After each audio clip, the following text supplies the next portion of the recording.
Hi everyone, and welcome back to My Hero Academia Podfics. Today I'm going to be reading Why is Deku So Good with Kids by Sabertoothhousecat on AO3. This is one of my favorite fics, or at least types of fics, where there's a bonding between Eri and Deku after Eri gets rescued. I really enjoy these types of fics a lot because I think it brings more depth to both of their characters. That being said, there are some trigger warnings just in case in the description below. And then I'm going to go ahead and get started here. So why is Deku so good with kids? Summary. Eri and Deku know more about each other than Aizawa knows about both of them combined, and Aizawa wants to know why they understand each other so well. So he does some digging and he finds out some stuff. Chapter 1, in which Shota gets suspicious. The fact of the matter was, Shota felt completely bewildered when it came to Eri. Teenagers he could handle. Teenagers were rowdy and sarcastic and snippy and completely insane, but with that same excitement and joking attitudes and honesty and, dare he say it, a certain life to their atmosphere. They were crazy, but he could understand their craziness. He was used to their craziness. After all, he had once been a teenager, so he at least had something in common with them, besides his sleep deprivation. But Eri wasn't any of that. Eri was quiet and nervous, and she seemed to be intentionally taking up as little room as possible when she was around other people, and Shota had no clue how to handle that. It should be easy, he reprimanded himself after an incident where he walked into the kitchen of the teachers' dormitories to find Eri raiding the fridge. She'd completely frozen up, a peach in her hand, looking terrified for her life, entire body shaking. It had taken a total of 45 minutes to calm her down and get her to understand that he wasn't angry. Of course he wasn't angry, because she was sweet and she was kind, and she could have anything if she wanted, if she would just ask. It should have been easy to get her to ask for things. Most of the teenagers didn't hesitate to ask. They'd ask, and then, if they were brave enough, they might even add in a snippy comment at the end. Bakugo Katsuki certainly didn't hesitate to ask. Heck, even Midoriya, easily the most shy out of everyone in the class, which wasn't saying much, wouldn't hesitate to ask. It should have been easy to get Eri not to look terrified every time he catches her unawareness. To not look like he's going to attack her any second. Then again, she looked like that with everyone. The deer in headlights look that always came in whenever anyone walked up to her and asked her what she was doing. She would shake and she would retreat to her shell and look up at them with wide, heartbreaking eyes as though silently pleading with them to not touch her or hurt her anymore. Eri didn't trust anyone. Well, not anyone, Shota reminded himself as he watched Eri interacting with Midoriya at the training grounds of Ground Theta. Togeda had an appointment to go to, and after apologizing profusely to Shota, he deposited Eri into his arms, and once again he'd been completely out of ideas on what to do with her. So naturally he'd taken her to class, and naturally the second she saw Midoriya, she'd pulled away from Shota and run off to talk to him, eyes lit up and speaking animatedly in a way that no one, not even Togeda, could get her to do. She'd already been speaking for a full 5 minutes, Midoriya crouched down and listening closely. The longest Shota had ever been able to get her to talk without him pushing the conversation forward had to be about a minute tops. What's with this kid? He asked himself, watching Midoriya with narrowed eyes.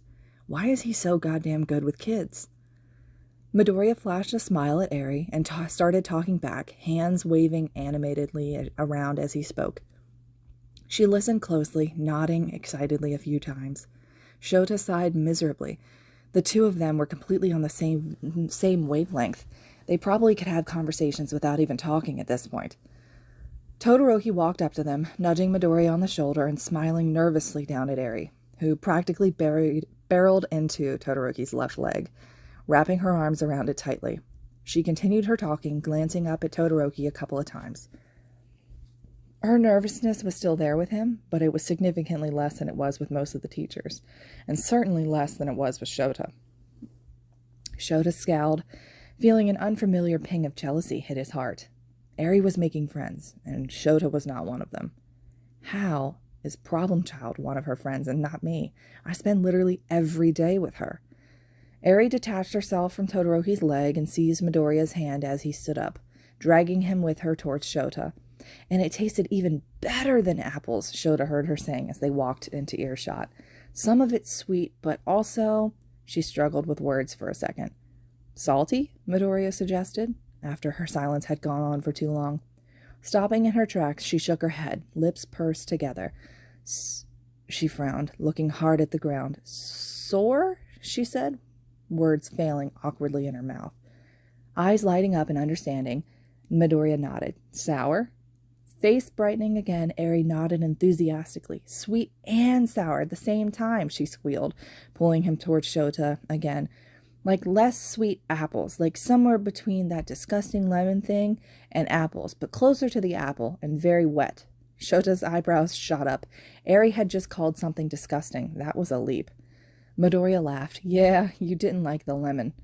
Her entire expression screwed up, nose wrinkling and lips puckering in distaste. Shota couldn't remember the last time he'd seen her face move so much. It had to be the last time she smiled, and it had been a while since he'd gotten a full one of those out of her. It hurt my tongue, she said, making little smacking sounds with her tongue as she tried to remember the taste out of her mouth.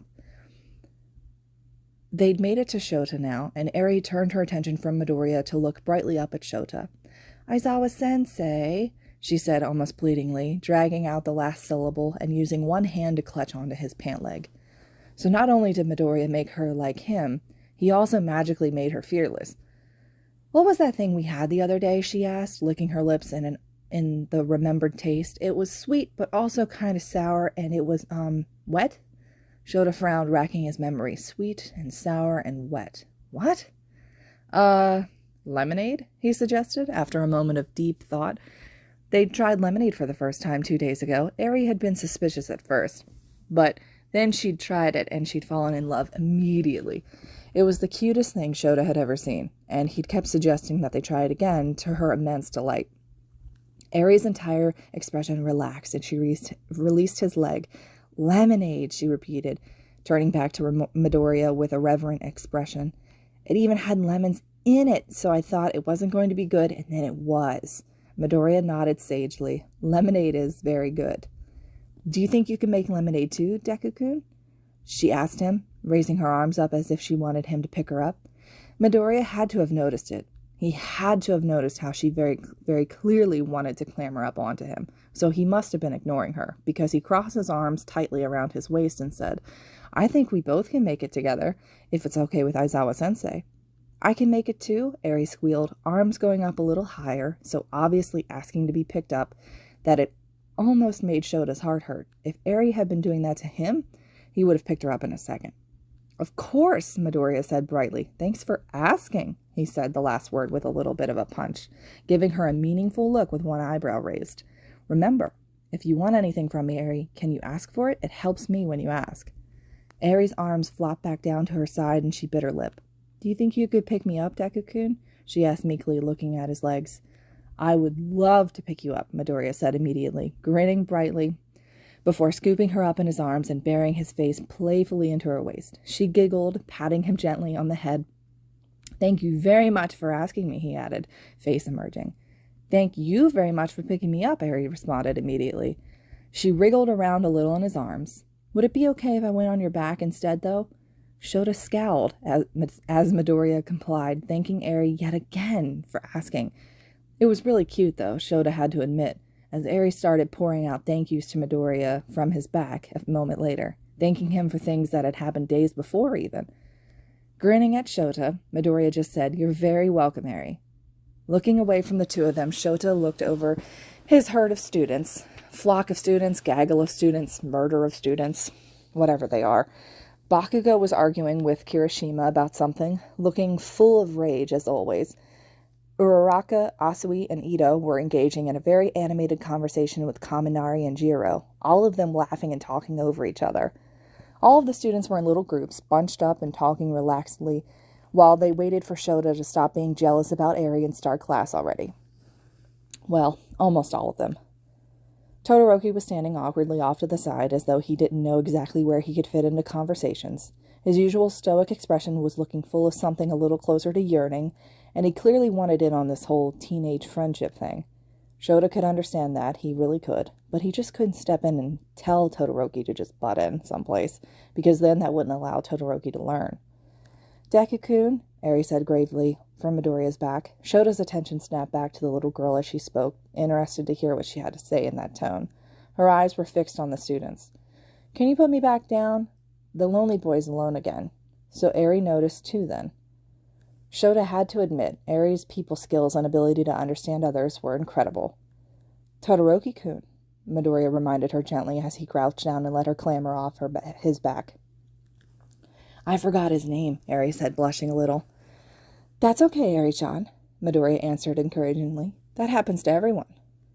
"Thank you for putting me down," she said to him shyly, starting to back off towards Todoroki. "Thank you for asking me to." She grinned at him before turning and running off to talk to Todoroki. "How do you do that?" Shota asked, turning desperately to Midoriya as Eri ran out of earshot. He was at his wit's end here. Midoriya had this amazing ability to get Eri to be a kid, and it was incredible, and Shota needed to learn how to do it. He was more willing to put his pride aside as a teacher and let Midoriya teach him instead. For Eri, nothing else. Midoriya looked surprised and more than a little confused. Do what? How do you get her to just... He hated this word, especially around kids, but it was the only one that applied here. Be normal. Midoriya's expression twisted up in distaste at his word choice, and Shota winced. Maybe that wasn't the best choice, but he didn't have another way to describe it. Eri was so... She was so reserved, and it was unnatural.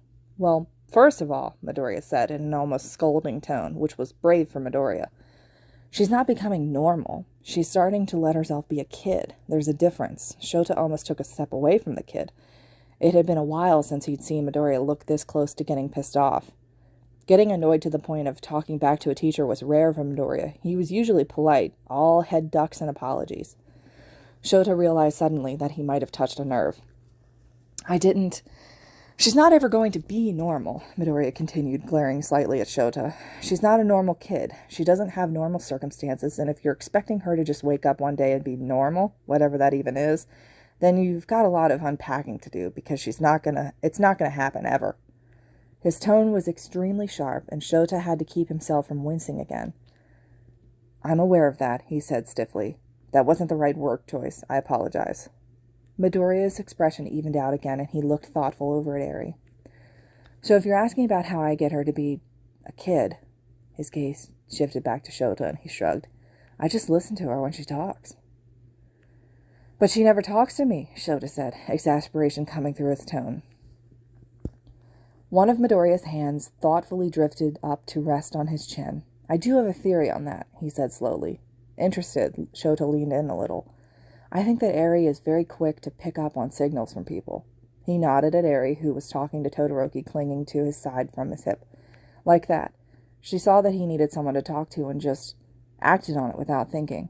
I think it's a leftover habit of needing to know how to read people and to know how to react on different days, and also being terrified that she'd read something wrong and, Shota nodded. He did know. Actually, he was kind of mad at himself for not thinking of it before.